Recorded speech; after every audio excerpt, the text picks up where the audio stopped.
The RealFX magnet plugin works in conjunction with our RealFX Smoke geometry.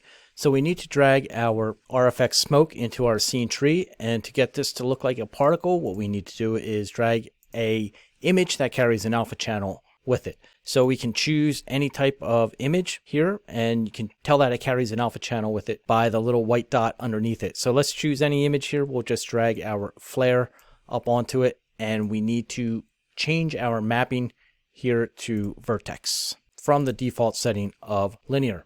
And once we do that, we can just rearrange or reposition and scale up our particle system so we'll be able to see it when we go into the built-ins, into the container plugins, into the RealFX folder. There is a magnet, and we're going to drag this magnet right onto our smoke container.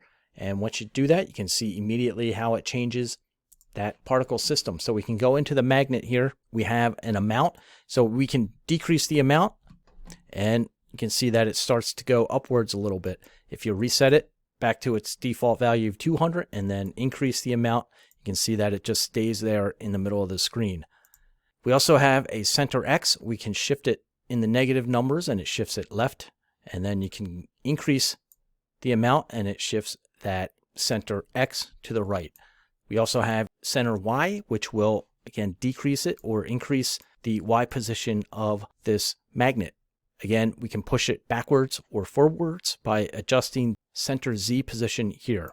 There's also a power law. So as you adjust your power law here, you can see how that is affecting the particle system, spreading some of the end particles out further and further.